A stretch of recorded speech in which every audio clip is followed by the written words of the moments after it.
오늘 하나님께서 주시는 말씀 보도록 하겠습니다. 사무엘하 1장 17절에서 27절까지의 말씀입니다. 사무엘하 1장 17절에서 27절까지의 말씀 제가 봉독하겠습니다. 다윗이 사울과 그의 아들 요나단의 죽음을 슬퍼하여 조가를 지어서 부르고 그것을 활의 노래라 하여 유다 사람들에게 가르치라고 명령하였다. 야살의 책에 기록되어 있는 그 조가는 다음과 같다. 이스라엘아, 우리의 지도자들이 산 위에서 죽었다. 가장 용감한 우리의 군인들이 언덕에서 쓰러졌다. 이 소식이 가드에 전해지지 않게 하여라. 이 소식이 아스글론의 모든 거리에서도 전해지지 않게 하여라. 블레셋 사람의 딸들이 듣고서 기뻐할라. 저 할례받지 못한 자들의 딸들이 환호성을 올릴라. 길보아의 산들아, 너희 위에는 이제부터 이슬이 내리지 아니하고 비도 내리지 아니할 것이다. 밭에서는 재물에 쓸 곡식도 거둘 수 없을 것이다. 길보아의 산에서 용사들의 방패가 치욕을 당하였고 사울의 방패가 녹슨 채로 버려졌기 때문이다. 원수들을 치고 적들을 무찌를 때에 요나단의 활이 빗나간 일이 없고 사울의 칼이 허공을 친 적이 없다. 사울과 요나단은 살아있을 때에도 그렇게 서로 사랑하며 다정하더니 죽을 때에도 서로 떨어지지 않았구나. 독수리보다도 더 재빠르고 사자보다도 더 힘이 세더니 이스라엘의 딸들아, 너희에게 울긋불긋 화려한 옷을 입혀주고 너희의 옷에 금장식을 달아주던 사울을 애도하며 울어라. 아, 용사들이 전쟁에서 쓰러져 죽었구나. 요나단 어쩌다가 산 위에서 죽어 있는가. 나의 형 요나단, 형 생각에 나의 마음이 아프오. 형이 나를 그렇게도 아껴주더니 나를 끔찍이 아껴주던 형의 사랑은 여인의 사랑보다도 더 진한 것이었소. 어쩌다가 두 용사가 엎드러졌으며 무기들이 버려져서 쓸모없이 되었는가. 아멘. 하나님의 말씀입니다. 챈스 일병의 귀환이라는 미국 영화가 있습니다. 유명한 영화는 아닌데 현충일 같은 때 이렇게 가끔씩 공중파에 나오고 하는 영화예요. 그 챈스 일병의 귀환이니까 제목만 보면 주인공이 챈스 일병일 것 같은데 처음부터 끝까지 챈스 일병은 나오지 않습니다. 왜냐하면 이 챈스 일병은 전사한 군인이에요. 이라크 전쟁에 나갔다가 전사한 이 챈스 일병의 시신이 미국에 도착을 하고 그 가족들이 있는 곳까지 이 시신을 운반하죠. 우리가 운구라고 하는데 그 운구를 해병대 스트로블이라는 중령님이 자원해서 그 임무를 맡아서 가족들에게까지 그 시신을 운구하는 그 과정이 이 영화 가운데 이렇게 나와 있습니다. 영화는 처음부터 끝까지 아주 담담하게 이 해병대 장교가 그 죽은 병사의 시신을 얼마나 성실하게 예우하고 그것을 옮겨가는지를 보여줘요. 장교는 시종일관 해병대 정복을 입고 관이 사람들의 손에서 옮겨질 때마다 관을 향하여 경례를 합니다.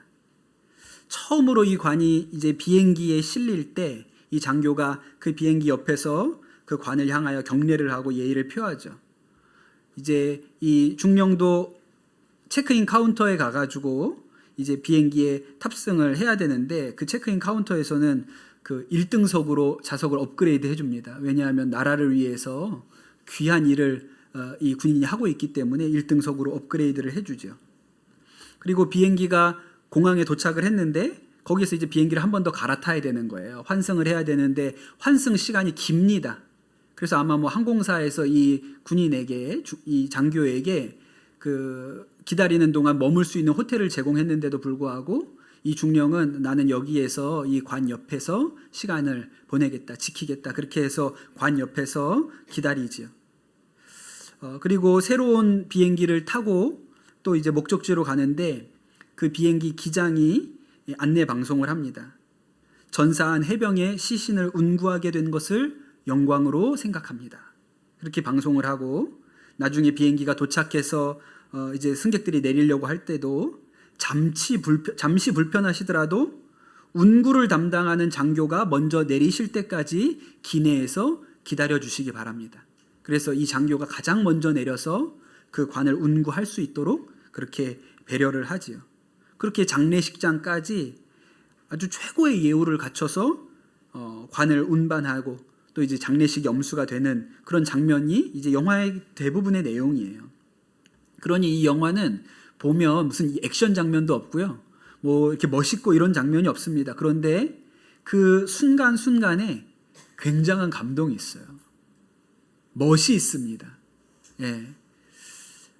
우리는 그 챈스 일병이 어떤 사람이었는지 하나도 모릅니다. 단지 그가 군인이었고 전쟁터에 나갔다가 목숨을 잃었어요. 그 챈스 일병이 어떤 성격이었는지 또 어떤 모습이었는지 우리는 전혀 알지 못합니다. 설명도 하지 않아요. 그런데 그 시신을 향해서 최선의 예우를 하는 한 군인을 보여주면서 와, 그 사람이 참 멋있는 군인이구나. 그런 생각을 하게 되지요. 동시에 이 미국이라는 나라가 진짜 멋있는 나라구나 이런 생각을 갖게 됩니다. 제가 지난주에는 미국을 한참 욕을 했던 것 같은데 또 이번 주에는 멋있다고 그러니 헷갈리시지만 그렇게 국가를 위해서 희생한 군인에게 나라가 할 수 있는 최고의 예우를 하는 모습을 보면 멋있는 나라구나 이런 생각도 하게 되는 거죠. 여러분, 오늘 우리가 읽은 말씀은 다윗이 죽은 사울을 향하여 그가 어떠한 마음을 가지고 있는지를 보여줍니다. 지난주에 한 아말렉 청년이 와가지고 사울과 요나단이 그 전쟁에서 죽었다는 소식을 전해주죠. 아마 이 아말렉 청년은 그 얘기를 다윗 왕한테 해주면 다윗 왕은 너무 좋아하고 또 잔치를 할 거다 아마 그렇게 생각을 했을 것 같아요. 그런데 정반대의 상황이 벌어집니다. 다윗이 슬픔에 겨워서 옷을 찢고 또 다윗과 함께했던 모든 이들이 함께 슬퍼하면서 해가 질 때까지 울며 금식했다. 성경에 그렇게 기록이 되어 있습니다. 그리고 이 다윗이 사울과 요나단의 죽음을 슬퍼하면서 만든 노래가 나오는데 그 노래의 이름을 활의 노래라고 해요. 왜 활의 노래냐면 요나단이 가장 많이 사용했던 무기가 활이었어요. 요나단을 상징하는 무기가 활이었기 때문에 이 노래를 활의 노래라고 그렇게 부릅니다. 오늘 우리가 그 활의 노래를 읽었는데 19절부터 21절까지는 사울과 요나단의 죽음을 슬퍼하는 내용이 나옵니다. 이스라엘의 지도자이면서 용사였던 이들이 죽었으니 슬퍼하라. 길보아 산에 더 이상 이슬이 내리지 않을 것이다. 그렇게 슬퍼하는 내용이 나오고 그 뒤에는 사울과 요나단을 회상하는 이야기가 나옵니다. 말씀을 한 번 더 읽어볼게요. 22절과 23절입니다. 원수들을 치고 적들을 무찌를 때에 요나단의 활이 빗나간 일이 없고 사울의 칼이 허공을 친 적이 없다. 사울과 요나단은 살아있을 때에도 그렇게 서로 사랑하며 다정하더니 죽을 때에도 서로 떨어지지 않았구나. 독수리보다도 더 재빠르고 사자보다도 더 힘이 세더니 그렇게 사울과 요나단을 회상합니다. 24절에 보면 사울이 왕으로 다스렸던 시절에 여인들이 아름다운 옷을 입고 금장식을 했다는 얘기가 나오거든요.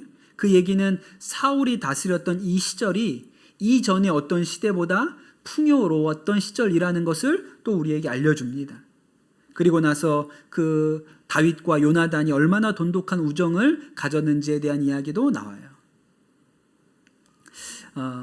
근데 여러분, 이 노래를 듣고 우리가 생각해 보건대 실상 사울이 다윗한테 진짜로는 어떤 사람이었습니까? 우린 너무 잘 알고 있어요. 다윗을 죽이겠다고 10년을 쫓아다녔고 또 다윗에 대한 미움 때문에 제사장들을 학살하기도 했죠. 또 나중에는 하나님에게 버림받아서 더 이상 하나님의 말씀을 들을 수가 없으니까 무당을 찾아가서 하나님의 뜻을 물었던 사람이기도 합니다. 그런데 여러분, 다윗은 사울의 최대의 피해자였던 다윗은 사울에 대해서 한마디도 부정적인 얘기를 안 한다는 거예요. 여전히 사울을 이스라엘을 위해서 싸운 용맹한 사람으로 그렇게 기억을 합니다. 요나단에 대해서는 그럴 수 있죠. 요나단은 끝까지 다윗을 아껴줬고 지켜주려고 했던 사람입니다. 그러니 다윗이 요나단에 대해서 좋은 평가를 하는 것은 당연한 일이에요. 그런데 오늘 활의 노래를 보면 사울 왕에 대해서도 전혀 나쁜 이야기를 하지 않습니다. 그래서 여러분, 이 활의 노래를 곰곰이 생각을 해보면 이 노래는 죽은 사울과 다윗을 추모하는 노래인데, 사실 생각해보면 사울이 보이는 게 아니고 다윗이 보여요. 다윗이 그 험악한 세월을 보냈는데도 불구하고 사울에 대하여 한마디 원망이나 비난을 하지 않는 모습을 보고 그가 오직 좋은 것만 이야기하거든요. 아, 이게 다윗의 인격이구나. 이것이 다윗의 영성이고, 이 활의 노래가 다윗이 얼마나 하나님 앞에 귀한 영혼인지를 이렇게 보여주죠. 우리나라에 그 목회 상담이라는 분야를 개척하신 개척자라고 불리는 목사님이 계세요. 한신대학교 교수셨던 정태기 박사님, 정태기 목사님이라는 분이 계시거든요. 우리나라에서는 상담 목회의 거의 출발점과 같은 역할을 하신 분입니다. 그런데 이분이 목회 상담 전문가가 된 뿌리에 뭐가 있냐면 아버지에 대한 기억이 있어요. 이 정태기 목사님이 전라도 섬마을에서 태어나셨거든요. 여러분, 옛날에, 지금도 그렇지만 섬 사람들이 거칠어요. 바다를 상대로 살아가는 사람들이. 그 아버지도 요새 아버지들처럼 이렇게 따뜻하고 스윗한 사람이 아니었습니다. 아버지가 얼마나 엄격하셨는지 몰라요. 밥상에 그 생선이 한번 올라왔어요. 근데 옛날에는 아버지가 젓가락을 대시지 않은 반찬에는 자식이 먼저 젓가락을 댈 수가 없었습니다. 그런 거 압니까, 여러분? 우리 중학생, 고등학생들, 아버지가 젓가락을 대지 않으면 거기는 내가 손을 못 대는 거예요. 그런 시절이 있었어요. 근데 그 생선이 너무 잘 구워져가지고 밥상에 올라가 있는데 너무 먹고 싶은 거예요, 이게 아들이. 근데 아버지가 빨리 요걸 한 점 드시면 따라서 이제 거기다 젓가락을 대면 되는데 아버지가 안 드시네. 이러다 밥을 다 먹겠어. 아버지가 드실 마음이 없는 게 아닐까? 그럼 아버지가 안 드실 거면 그냥 내가 먹어도 되는 게 아닐까? 막 아들이 고민을 하다가 너무 먹고 싶으니까 자기도 모르게 젓가락이 생선을 향해서 갔는데 아버지의 젓가락이 날아와서 내 젓가락이 쳐내고 밥상이 엎어지고 숟가락이 날아와서 숟가락으로 맞고, 그러고 아버지를 피해서 도망쳐서 저 바닷가에 가서 울던 생각이 아버지에 대한 기억이에요. 그렇게 아버지가 엄하신 분이었어요. 그날 이후로 똑똑한 아이였는데 사람들 앞에 서면 떨고 말을 못해요. 그날 그 트라우마가 있어서.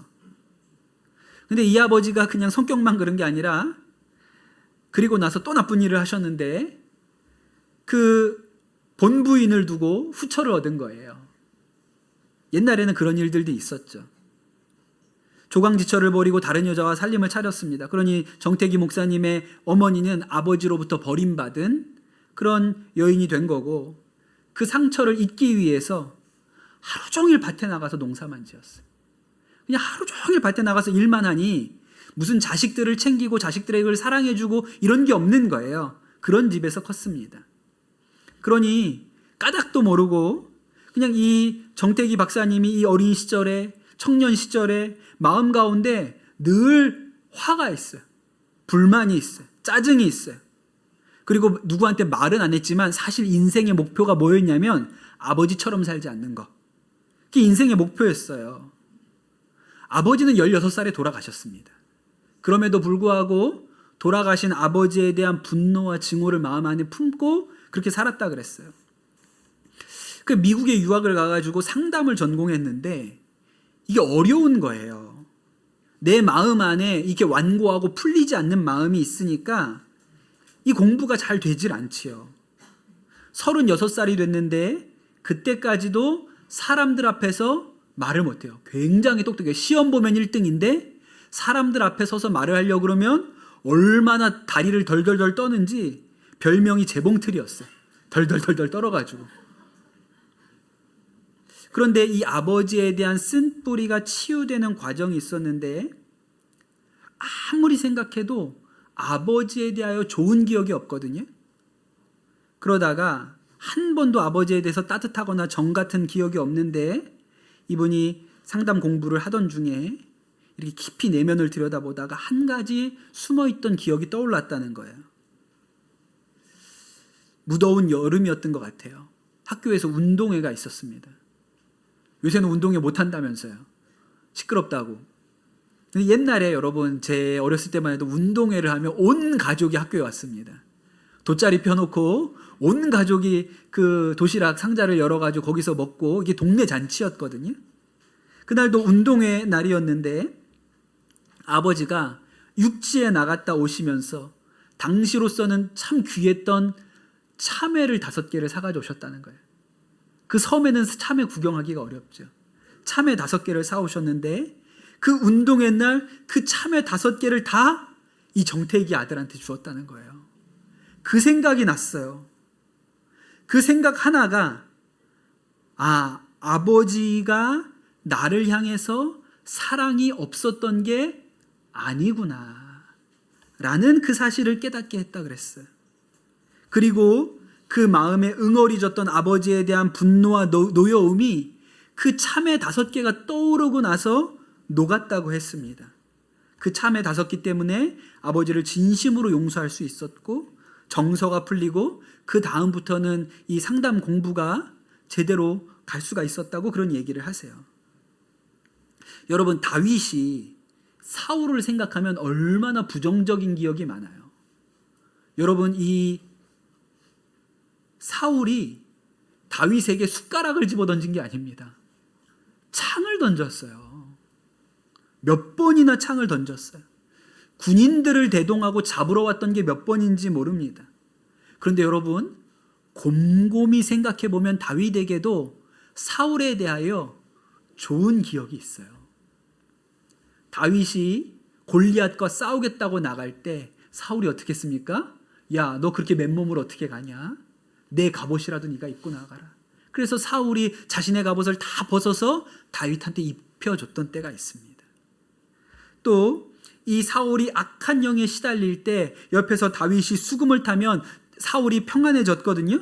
그렇게 사울 옆에서 사랑받았던 시절이 있어요. 그런데 여러분 다윗은 이 부정적인 기억과 사울에 대하여 좋았던 기억 중에 좋았던 것만 기억하기로 마음에 정한 것입니다. 나는 좋은 것만 기억하겠다. 여러분 이건 너무 중요한 거예요. 여러분 사울은 이제 죽었기 때문에 사람들이 칭찬을 하든 악담을 하든 아무 상관이 없습니다. 아무 영향을 안 받아요. 무덤에 있는 사람이 욕을 하면 어떻고 칭찬을 하면 어떻습니까? 그런데 문제는 다윗은 살아있다는 거예요. 사울에 대해서 원망과 미움과 분노의 마음을 품고 살면 힘든 것은 사울이 아닙니다. 다윗이 괴로운 거예요. 다윗의 영혼이 면흥들어요. 정태기 박사님도 마찬가지죠. 아버지는 16살에 돌아가셨어요. 아들이 그 아버지를 미워하든 사랑하든 아버지한테는 아무런 영향이 없습니다. 무덤에 누워 계신 분이 무슨 상관이 있어요. 그러나 살아있는 사람의 마음은 영향을 받지요. 아버지에 대한 원망과 미움과 분노를 마음에 끌어안고 살면 어떻게 행복할 수가 있어요. 그러니 여러분 우리가 선택을 해야 합니다. 요셉이 그 형들 때문에 말 못하게 고생을 했어요. 그 형들이 요셉을 미워했고 요셉을 구덩이에 던졌고 이스마엘 상인들에게 팔아버렸어요. 그래서 이집트에 가서 종살이하고 감옥에도 갇혔습니다. 그런데 하나님께서 이 요셉에게 은혜를 베푸셔서 그가 이집트의 총리가 되고 장가도 가고 자식도 얻게 되죠. 그래서 첫 번째 아들을 낳았습니다. 첫 번째 아들의 이름이 뭡니까? 므낫세예요. 므낫세. 므낫세가 무슨 뜻이죠? 잊어버렸다라는 뜻입니다. 잊어버렸다. 형들이 나 미워했던 거, 버림받았던 거, 이집트에 와서 고생한 거, 억울하게 누명 쓰고 감옥 간 거, 이런 일들은 요셉이 어떻게 했어요? 므낫세. 잊어버렸어. 둘째 아들을 낳았는데 둘째 아들의 이름을 뭐라고 했습니까? 에브라임이라고 했어요. 에브라임. 에브라임은 2배로 받았다는 뜻이에요. 우리말로 하면 땡 잡았다 이런 뜻입니다. 계란을 하나 깠는데 계란 안에 노른자가 2개 들어있어요. 그럼 에브라임 하는 거예요. 땡 잡았네? 요게 에브라임이에요. 근데 둘째 아들의 이름은 에브라임인 거예요. 야, 내가 이집트에 와가지고 총리가 되고 결혼을 하고 아들도 2이나 봤네? 땡 잡았다. 그게 에브라임이에요. 여러분, 요셉이 어떻게 했냐? 억울하고 원망되고 속상한 것은 므낫세 잊어버렸다. 그리고 좋은 것, 은혜로 받은 것, 선물로 받은 것은 마음에 새겼어요. 에브라임 했습니다. 그러니까 이 요셉이 나중에 그 형들이 이집트에 먹을 걸 구하러 내려왔을 때 그 형들을 다 용서하고 그 모든 가족이 다 이집트에 내려와서 그 흉년을 넘어갈 수 있도록 그렇게 도울 수 있었던 것이죠. 제가 종종 연변과학기술대학, 지금은 없어졌습니다만 연변과학기술대학 총장이셨던 또 평양과기대 설립자이신 김진경 박사님 얘기를 자주 하는데요. 이 김진경 박사님이 중국에서 연변에다가 대학을 세우시고 나서 이분이 북한에도 관심이 대단히 많으셨어요. 그래서 북한 돕는 일을 열심히 했습니다. 소를 보내기도 하고 쌀을 보내주고 어린이집을 세우고 옷이며 약품이며 이불 하여튼 뭐 갖다 줄 것만 있으면 그렇게 수도 없이 북한으로 실어 날랐습니다. 그렇게 북한을 도와줬는데 1999년에 북한 당국에 억류당합니다. 그것도 되게 기가 막힌 스토리예요. 북한에서 일 다 보고 평양에 국제공항에 왔는데 그 자기 앞에 있는 사람들끼리는까지는 다 통과해서 출국장으로 갔는데 자신만 따로 빼가지고 북한에 억류가 된 거예요. 그리고 미국의 스파이로 몰려서 고초를 당하고 사형 선고를 받습니다. 당신 사형당할 텐데 당신 유언이 있으면 유언장을 쓰라. 북한 관리가 와서 얘기를 해가지고 이 김진경 박사님이 그 북한에서 유언장을 써요. 이분이 미국의 시민권자였기 때문에 미국 정부에다가 절대로 보복하지 마라. 보복하면 내 죽음이 헛되다. 그리고 내 시신은 평양의과대학에 기증하니 이 북한의 의료 발전을 위해서 사용해달라. 그렇게 유서까지 씁니다. 유서를 그렇게 써서인지는 몰라도 42일 만에 풀려나서 다시 중국으로 돌아와요. 베이징 공항에 비행기가 내렸는데 100여 명의 외신 기자가 도대체 무슨 일이 있었는지 취재하려고 공항으로 몰려들었습니다. 근데 김진경 박사님이 인터뷰를 하지 않고 몰래 다른 문으로 도망갑니다. 왜요? 북한에 대해서 나쁜 말을 하고 싶지 않았기 때문에 그래요. 김진경 박사님이 연변으로 이미 갔다는 얘기를 듣고 기자들이 따라 붙었어요. 연변으로 쫓아옵니다. 그리고 북한에서 무슨 일이 있었는지 얘기를 해달라. 아니, 좋은 일이든 나쁜 일이든 이야기를 들어야 나중에도 우리가 참고를 하지 않겠느냐, 그렇게 얘기를 하거든요. 김진경 박사님 뭐라고 얘기했냐면 단지 오해가 있었을 뿐입니다. 오해는 풀리면 끝납니다. 저는 새로운 오해를 만들고 싶은 생각이 없습니다.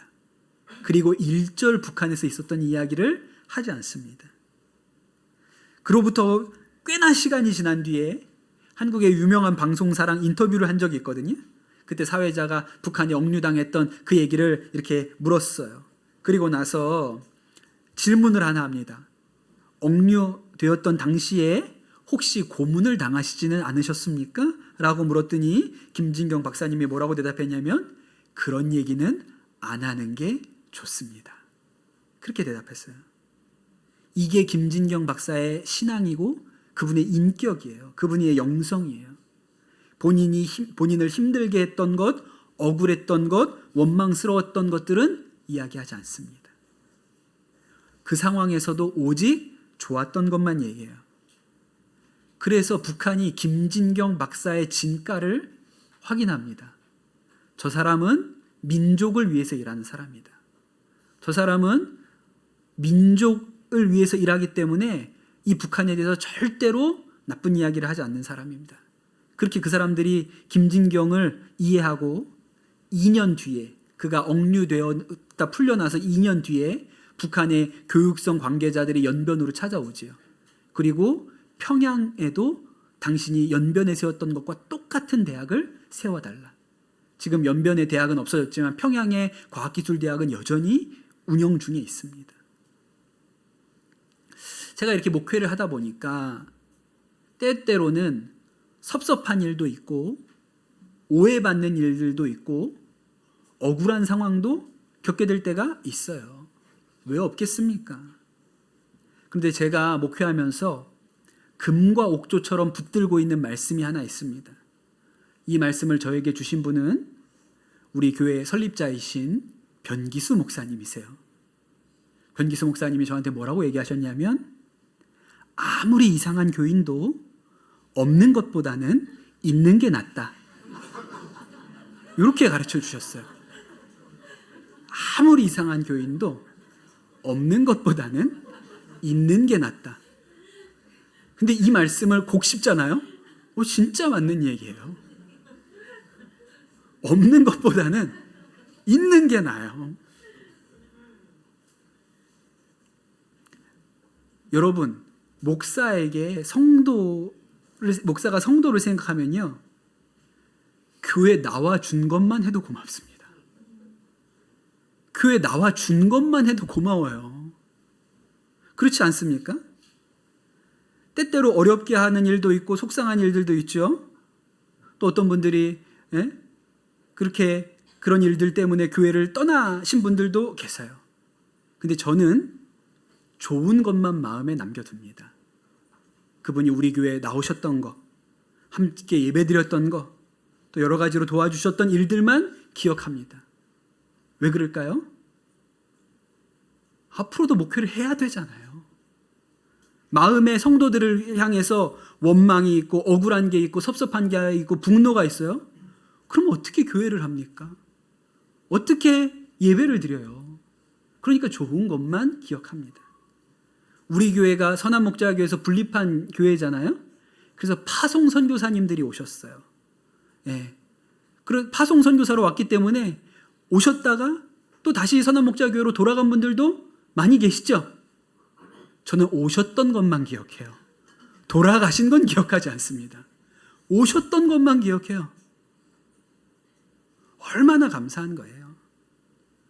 그런데 여러분, 우리가 기억해야 되는 것은 하나님이 우리를 같은 방식으로 보신다는 거예요. 하나님께서 우리를 어떻게 보고 계시고 우리를 어떻게 기억하고 계실까요? 하나님은 우리의 죄, 우리의 연약함, 우리의 실수는 작게 보세요. 그리고 우리가 하나님 말씀에 순종하면 그 작은 순종 하나를 하나님은 뻥튀기 해서 크게 봐주세요. 시편에 동이 서에서 먼 것처럼 우리의 죄를 우리에게서 멀리 옮기셨다고 했습니다. 성경에 여러 번 나오는 말씀 중에 주님은 우리의 죄를 기억하시지도 않고 생각하시지도 않는다 그랬어요. 여러분, 아브라함을 한번 생각해 보세요. 아브라함이 얼마나 부끄러운 것이 많습니까? 2번이나 아내를 누이라고 속였죠. 믿음으로 기다리지 못해서 사라의 몸종이었던 하갈을 통해서 이스마엘을 보지 않습니까? 한 번은 하나님이 아브라함한테 내가 너에게 줄 선물이 있어 그렇게 얘기하셨더니 아브라함이 하는 얘기가 주님, 선물 주셔봐야 저는 상속할 사람도 없습니다. 저의 상속자라고는 우리 집 종 저 다메섹 사람 엘리에셀밖에 없어요. 그렇게 얘기를 했더니 하나님께서 아니야, 네 몸에서 난 자가 너의 상속자가 될 거야. 그리고 아브라함을 텐트 밖으로 끌어내셔가지고 저 하늘의 별을 봐봐. 네 자손이 저 별처럼 많아질 거야 라고 얘기를 해주셨거든요. 그런데 그때 아브라함이 그 얘기를 듣고 어떻게 했냐면 아멘 했어요. 뭐 대단한 거 한 거 아니고 하나님이 너 자식이 저 별처럼 많아질 거야 그랬더니 아브라함이 아멘 했어요. 성경이 그 일을 어떻게 기록하는지 아세요?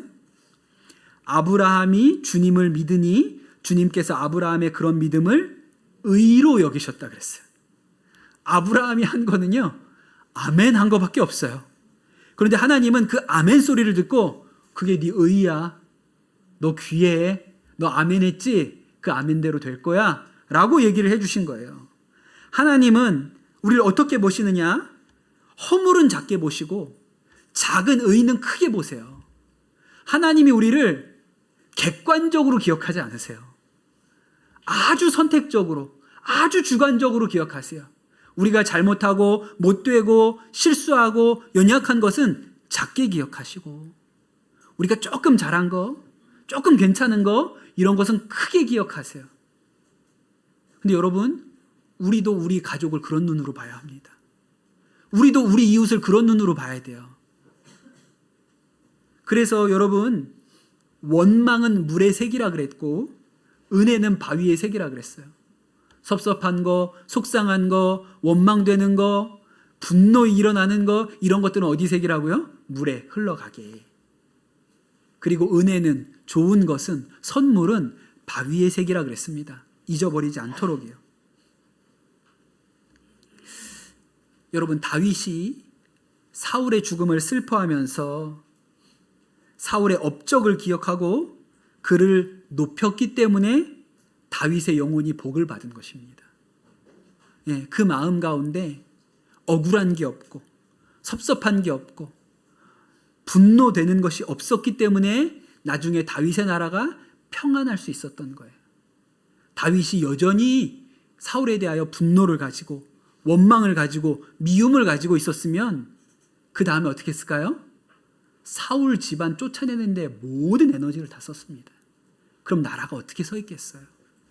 그런데 다윗 마음 가운데 사울에 대하여 힘들었던 것, 어려웠던 것, 죽을 뻔했던 것, 이런 것들은 다 물에 새겨 흘려보냈고, 사울이 나에게 잘해주었던 것, 사랑받았던 것, 이것들만 마음의 바위에 새겨 놓았기 때문에 그의 나라가 복을 받을 수 있었던 것이죠. 여러분, 우리가 5월 특별히 가정의 달을 시작합니다. 여러분 가정 안에서 여러분 마음 가운데 힘들고 어려웠던 것들, 아팠던 것들, 섭섭하고 억울하고 원망되었던 것들이 있습니까? 물에 새기십시오. 흘려보내십시오. 문하세 하십시오. 그리고 여러분 좋았던 것들, 그래도 가만히 생각해 보면 그게 사랑이었구나, 그게 은혜였구나 라고 했던 것들은 여러분 마음에 새기십시오. 에브라임 하십시오. 그러면 여러분 우리의 영혼이 평안합니다. 우리의 영혼이 잘 됩니다. 그게 우리가 사는 방식입니다. 그런 은혜가 우리 모든 교우들에게 있게 되시기를 예수 그리스도의 이름으로 축복합니다. 우리 이 시간 주신 말씀 붙들고 같이 기도하도록 하겠습니다. 이 시간 기도할 때 은혜를 누리게 하옵소서. 주님, 우리가 원망된 것들, 속상한 것들, 우리 마음에 상처되었던 것들은 물에 새기고 흘려보내게 하소서. 그리고 좋았던 것, 선물 받았던 것, 사랑받았던 것들은 우리 마음에 깊이 새겨서 우리의 마음과 우리의 영이 주님 안에서 평안하고 복되고 은혜를 누리게 하는 은혜가 우리 가운데 임하게 하소서. 이 시간 우리 합심해서 기도하도록 하겠습니다. 주님, 우리를 은혜의 관점으로 보시는 주님을 찬양합니다. 우리의 허물과 실수와 죄악은 주님께서 작게 보시고, 우리가 주님 앞에 작은 순종 하나 드린 것은 주님께서 우리를 크게 귀하게 보시는 그 하나님의 눈이 우리 가운데도 있게 하여 주시옵소서. 우리가 지난 세월 살아오면서 힘들었던 일들, 억울했던 일, 상처받았던 일들, 우리 마음에 분노로 쌓여있던 일들은 하나님 물에 새깁니다. 흘러가게 하여 주십시오. 그러나 하나님, 우리가 사랑받았던 것들, 은혜 받았던 것들, 소중했던 것들은 우리 마음에 하나님 에브라임, 정말 2배로 받았다고 크게 새기게 하여 주시옵소서. 그래서 하나님, 우리 영혼이 주님 안에서 평안하게 하시고 은혜를 누리게 하시고 마음에 억울하고 힘든 것이 없게 하여 주시옵소서. 우리의 가정을 주님 앞에 올려드립니다. 이 가정이 주님 안에 복된 가정이 되게 하여 주옵소서. 원망은 물에 새기고 은혜는 바위에 새기는 가정이 되게 하여 주시옵소서. 감사합니다. 모든 말씀 우리 주 예수 그리스도의 이름으로 기도드립니다. 아멘.